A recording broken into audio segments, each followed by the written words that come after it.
আমি কামনা কৰিছো আমি 28 ছাত্ৰ ছাত্ৰীৰ তথা এইখন বিদ্যালয়ৰ সৰ্বাঙ্গীন উন্নতি কামনা কৰি মোৰ ত্ৰুটি বিচ্যুতি বক্তব্যৰ ত্ৰুটি বিচ্যুতি মাৰ্জনা বিচাৰি মই বক্তব্য সামৰিছো। আমাৰ অতিকে শ্ৰদ্ধাৰ আলহাজ আবু বকৰ সিদ্দিক ছাৰক আন্তৰিক ধন্যবাদ জ্ঞাপন কৰিছো, লগতে ছাৰৰ দীৰ্ঘায়ু কামনা কৰিছো। সকলে এটা ছাৰৰ কাৰণে হাত চাপৰি দিব লাগে ডাঙৰকে। আছে চিনাকি হ'বলৈ মন আছেনে? তেখেত মোৰ ওচৰতে আছে মোৰ অতিকে শ্ৰদ্ধাৰ শিক্ষাগুৰু খাজা ইয়াছিন আলী আহমেদ ছাৰ, আৰু আশা কৰিম তোমালোকৰ লগতে ময়ো ছাৰৰ ৰখাল মন্তব্য শুনাৰ কাৰণে মই অপেক্ষা কৰি আছো। গতিকে ছাৰক কিছু কথা ৰখাৰ কাৰণে মই অনুৰোধ জনাই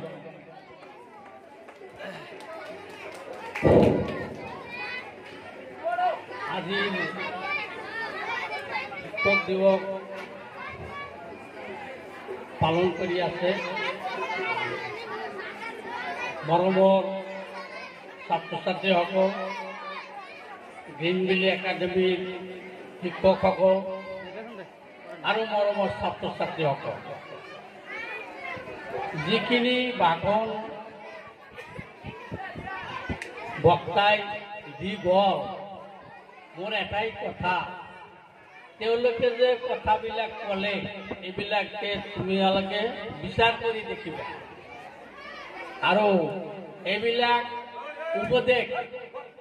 গ্ৰহণ কৰিবা, তেতিয়া তুমি ডাঙৰ মানুহ হ'ব পাৰিবা। এটা কথা আছে, চেষ্টা যদি কৰিব পাৰা, চেষ্টা যদি কৰিব পাৰা বাৰে বাৰে, এদিন না এদিন তুমি এদিন নহয় এদিন তুমি তোমাৰ ফল পাবা। এতিয়া তোমালোকে লিখা পঢ়া কৰি আছা, ভাল কথা, খালি লিখা পঢ়া কৰিলেই নহ'ব, ছাত্ৰ খালি লিখা পঢ়া কৰিলেই যে ভাল এইটো নহয়, আৰু কিছুমান গুণ থকা দৰকাৰ। সেই গুণবিলাক তোমালোকে মানে যাতে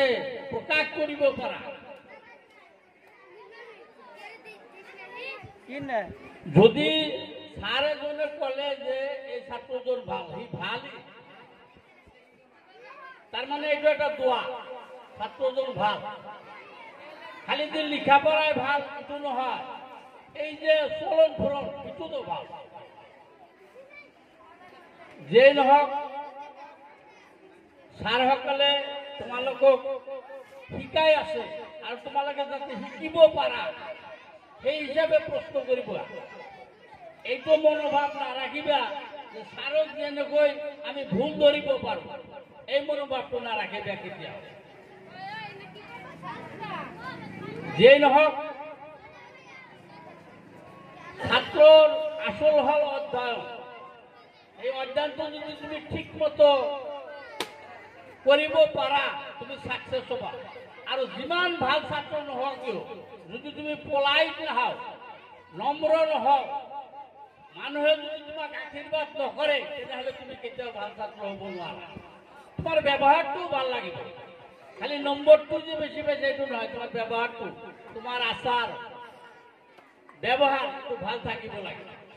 তেতিয়াহে ছাত্ৰ। এনেই শিক্ষকে যে ছাত্ৰক ভাল বুলি কয়, সেই ভাল খালি ছাত্ৰ হিচাপে ভাল নহয়, তাৰ যিটো চৰিত্ৰ সেইটো ভাল, সেইটো ঠিক ৰাখিব লাগে। আৰু সদায় ছাৰসকলৰ পৰামৰ্শ মতে চলিবা, তেতিয়া তুমি সাকসেস হ'ব পাৰিবা। যিয়েই নহওক কথা, আসল কথাখিনি হৈ গৈছে, মই একেবাৰে পাছত আহিছো। এতিয়া আৰু জুমাৰ আজান দিব, এতিয়া আৰু বেছি কথা কোৱাৰ কোনো সময় নাই। গতিকে মই যিখিনি কথা কৈছো সেইখিনি মানে তোমালোকে যদি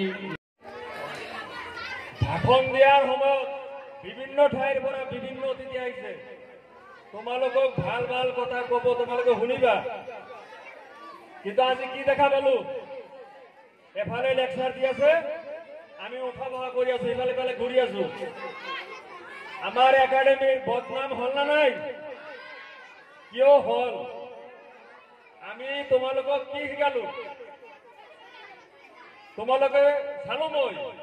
কথা বতৰা কৈ আছে লেকচাৰ দিছে ভাল ভাল কথা কৈ আছে আমি কি কৰো বাহিৰ ফালে উঠি যাওঁ ৰুমৰ ভিতৰত সোমাই যাওঁ এনেই ঘূৰি ফুৰো হাল্লা কৰি থাকো কিয় ক'ত ডিসিপ্লিন শিকিলা তোমালোকে পাতা অনুষ্ঠানত তোমালোকে গণ্ডগোল লগাই দিলা হ'ব নেকি যে নহওক অলপ শান্তিৰে থাকা মাত্ৰ 3 মিনিট আজিৰ নাম্বাৰপাৰা গ্ৰীণ ভেলী একাডেমীৰ উপলক্ষে আয়োজিত শিক্ষক দিৱস